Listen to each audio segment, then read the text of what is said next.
My daughter-in-law put sleeping pills in my tea to kill me and take my house, but I knew what she was doing.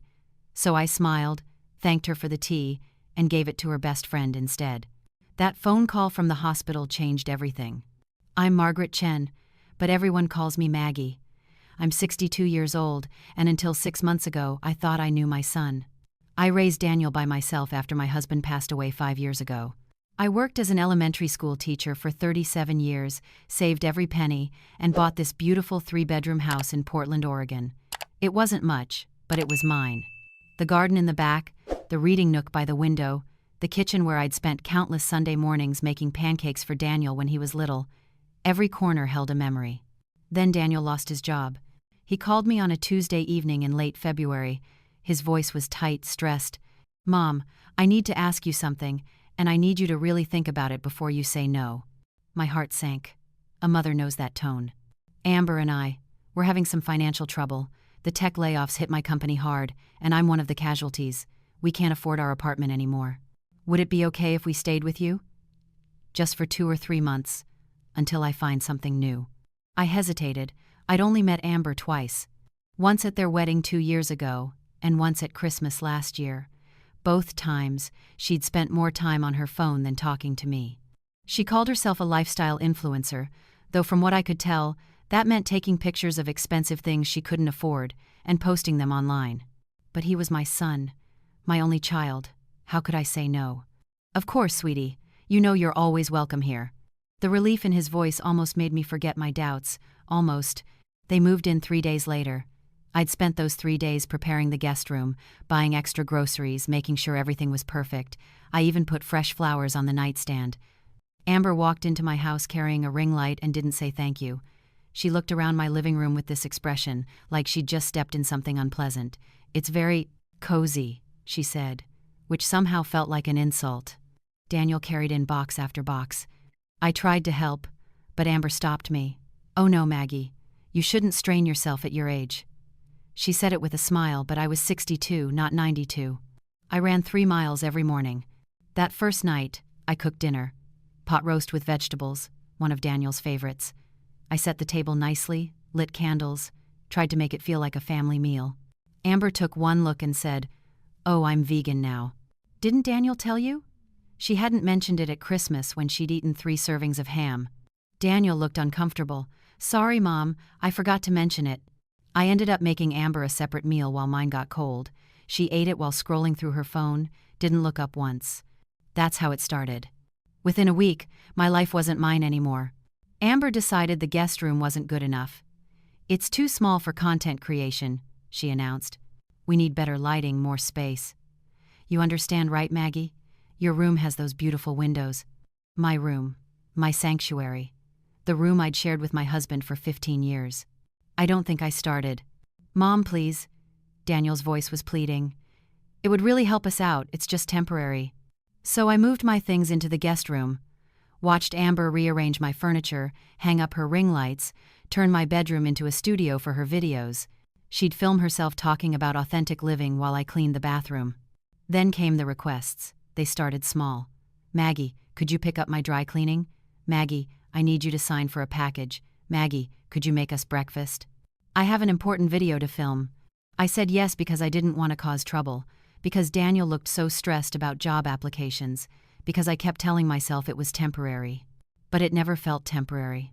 One evening in April, Daniel came to me with papers. His hands were shaking slightly. "Mom, Amber and I have been talking. We want to start a business together. A wellness company. She'd be the face of it, and I'd handle the tech side." "That's wonderful, honey." I meant it. "Maybe this would help them get back on their feet. We need capital to get started." $40,000. The number hit me like cold water. 40,000? I know it's a lot. He wouldn't meet my eyes. "But it's an investment. We'll pay you back with interest. We just need someone who believes in us." I had that money. It was my retirement savings, carefully built over decades. Money I'd set aside for emergencies, for travel, for the life I'd planned after teaching. "I need to think about it," I said. Amber's face appeared in the doorway. I hadn't realized she was listening. "Of course you need to think about it, Maggie. We understand it's a big ask. Although, we are paying rent by living here. she said it casually, but it felt like a threat. We weren't paying rent. They hadn't given me a single dollar. That night, I barely slept. In the morning, I found myself reaching for the phone to call Grace Sullivan, my best friend since high school. Grace had always been my voice of reason. "Don't do it," she said immediately when I explained. "Maggie, that's your entire safety net. What if something happens? What if you need medical care? But what if I say no and Daniel never forgives me? Then he's not the son you raised." But the pressure didn't stop. Every day, Amber found little ways to remind me. "You know, Maggie, most mothers would do anything to help their children succeed. Daniel is so stressed about money. It's affecting his health. We saw the perfect office space today, but of course, we can't afford it without backing." I gave them the money. I transferred $40,000 to Daniel's account on April 15th. He hugged me. Amber smiled and said, "This is going to change everything, Maggie, you'll see." It did change everything, just not the way she meant. 2 weeks later, I noticed Amber had changed the locks on my bedroom door. My old bedroom where she and Daniel now slept. "Sorry, Maggie," she said when I asked. "I keep expensive equipment in there for filming. Can't risk anything getting damaged." I was locked out of my own bedroom in my own house. Daniel said nothing. The business never materialized. When I asked about it, Amber got vague. These things take time. Meanwhile, I saw the designer bags appearing, the new laptop, the expensive dinner deliveries. Grace came to visit in early May. She took one look at me and pulled me aside. "What's happening to you?" I told her everything. How I was sleeping in the guest room, how I'd given them my savings, how Amber treated me like hired help in my own home. "You need to stand up to them," Grace said. Her voice was fierce. "This is your house, Maggie." "I know, but nothing. Set boundaries. Now, before it gets worse." I tried. That night, I asked Daniel if we could talk. "Son, I think we need to discuss some house rules. This arrangement isn't working for me." Amber interrupted before Daniel could respond. "House rules? Maggie, we're family, not tenants. Why are you being so cold?" "I'm not being cold. I just think." "You just think what?" "That after everything we've done, after I've been so patient with your constant hovering and your outdated ideas about how we should live our lives, you can start making demands?" Daniel looked at the floor, said nothing. I felt something crack inside me, but I swallowed my words, told myself to keep the peace. That's the moment I should have thrown them out. Grace was right, but I didn't. I kept hoping things would get better. They got worse. In June, Amber started having me run errands for her all day. The grocery store, the post office, the bank. "You have so much free time, Maggie. Might as well make yourself useful." I'd been planning to volunteer at the local library, to take painting classes, to finally do all the things I'd put off during my working years. Instead, I spent my days being Amber's personal assistant. Daniel got a job offer in July. Remote work, good salary. I was so relieved. Finally, they'd move out. But Amber had other plans. "Why would we move out?" she said, laughing like I'd made a joke. "This setup is perfect.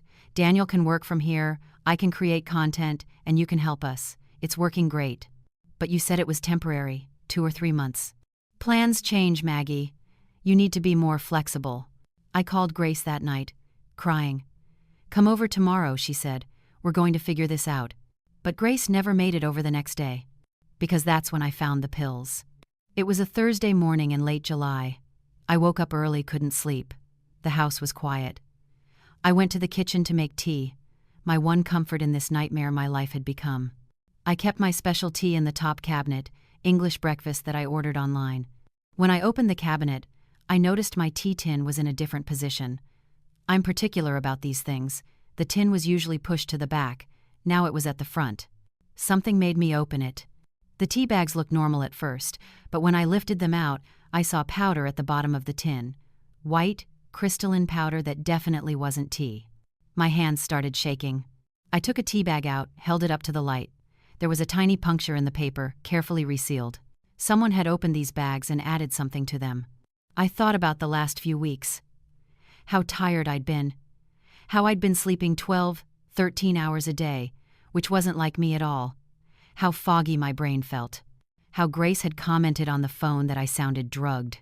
I'd thought it was stress, depression from my situation. But it wasn't. Someone was poisoning me. I stood in my kitchen, holding that tea bag, and felt ice water run through my veins. Who would do this? Why?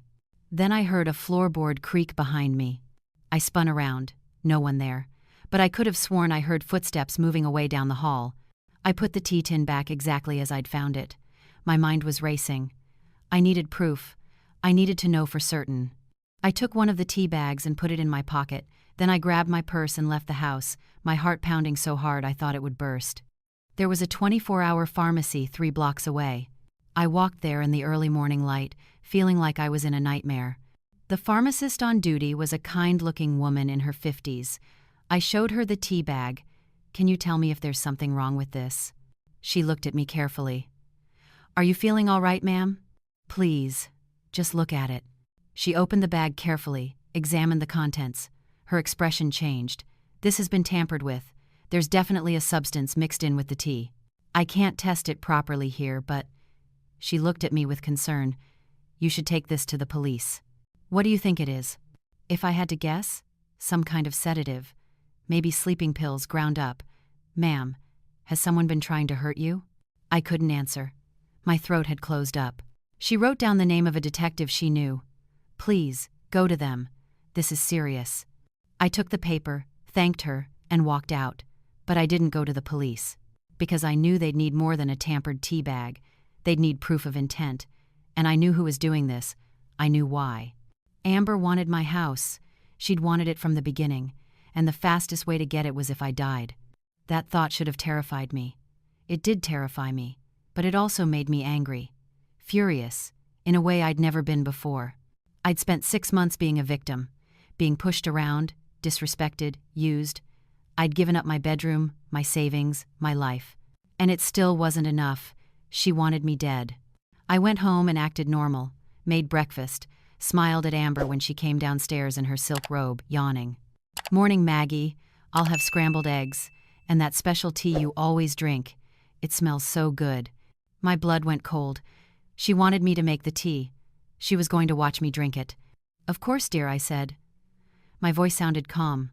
"I don't know how." I made the eggs, put the kettle on, got down my tea tin. Amber watched me from the doorway. "You know, Maggie, I've been thinking, this house is really too big for one person. Have you ever considered downsizing, moving to a senior community or something?" I prepared the tea carefully. I hadn't thought about it. "You should. There are some nice places around here, very affordable, and then Daniel and I could take over the house. We'd take good care of it, of course. It would stay in the family." "That's very thoughtful of you to plan my future." I poured the hot water over the tea bag. Let it steep. "I'm just being practical.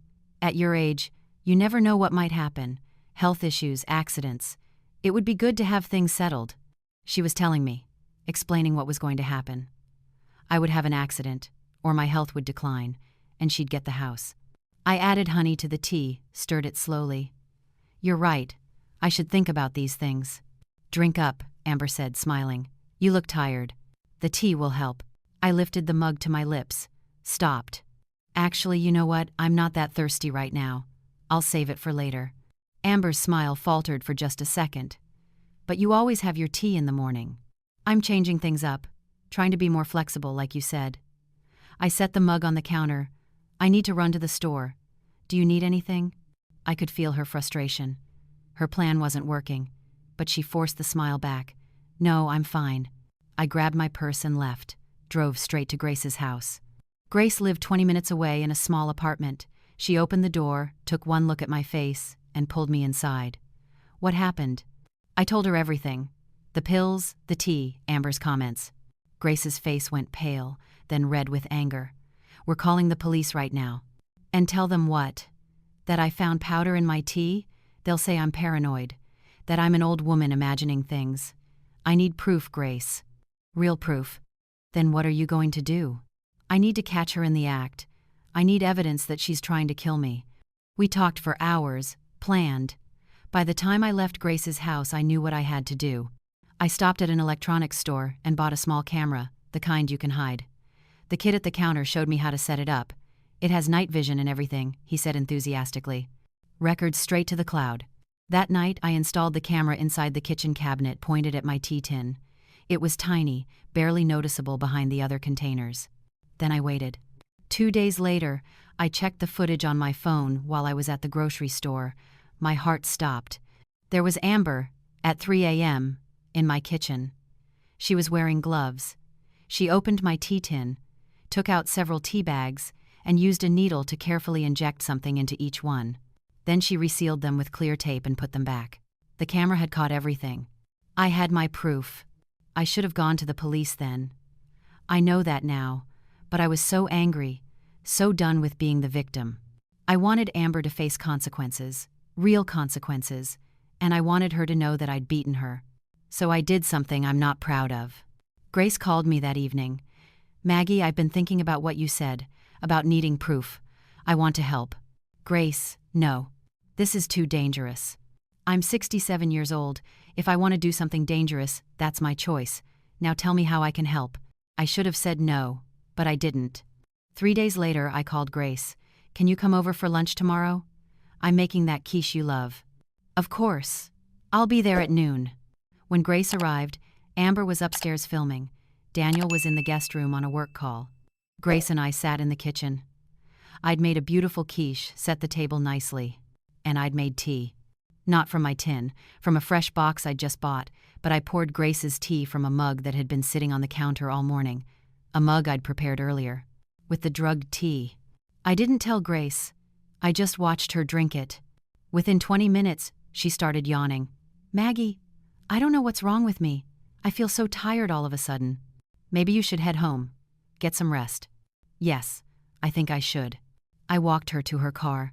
She was stumbling slightly. "Grace, are you okay to drive?" "I'm fine. Just need to sleep."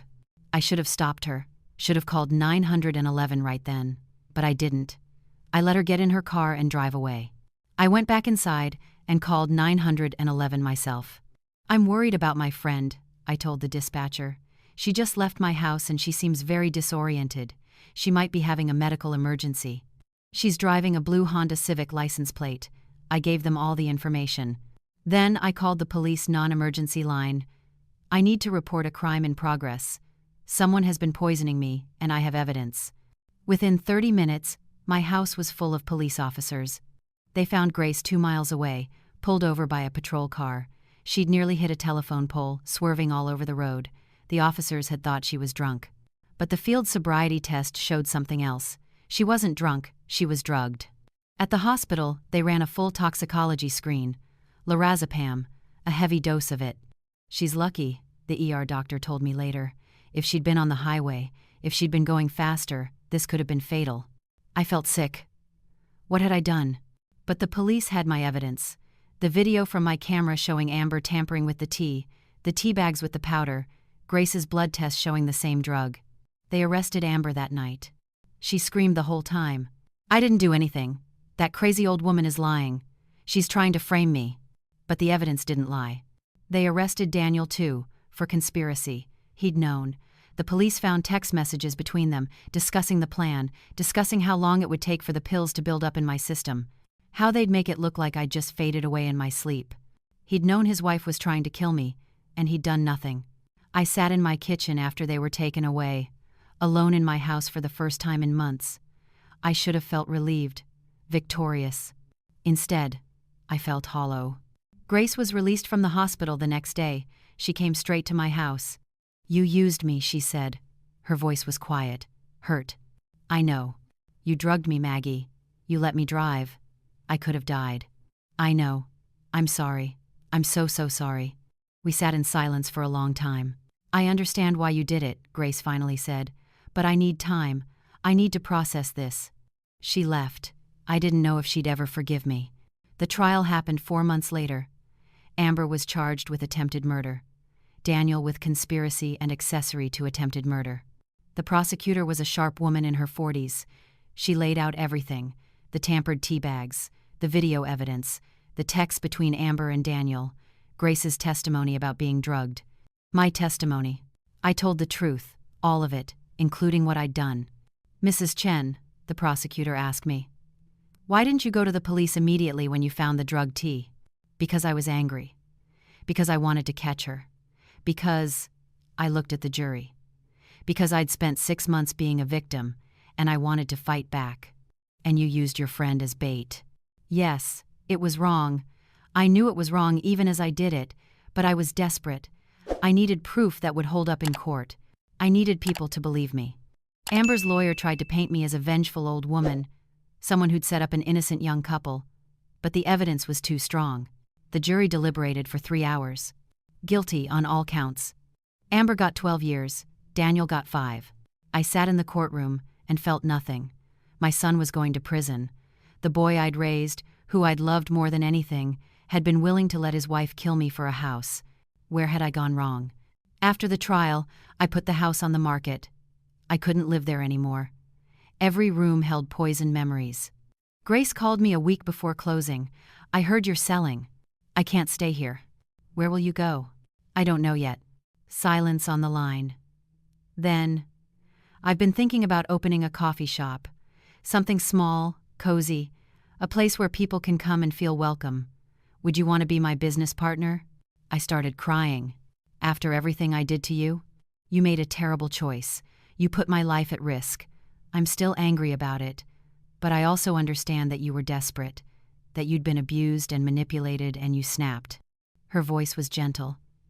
We're both too old to hold grudges forever, Maggie, and I miss my best friend. The coffee shop opened 6 months later. We called it Second Chances. It's small, tucked into a corner in downtown Portland. We serve good coffee and homemade pastries. We have comfortable chairs and bookshelves full of donated books. People come in tired and leave smiling. That's all we wanted. Grace and I work side by side every day. We're still healing. Both of us. Some days are harder than others. I haven't spoken to Daniel since the trial. He writes me letters from prison. I don't open them. I'm not ready.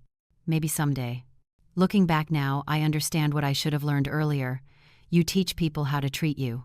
When you don't set boundaries, when you let people walk over you in the name of keeping the peace, you're not being kind. You're being a doormat. And when you're a doormat, people wipe their feet on you. I should have said no from the beginning. Should have told Daniel and Amber that they could stay for 2 months exactly, not a day more. Should have kept my bedroom, my routines, my life.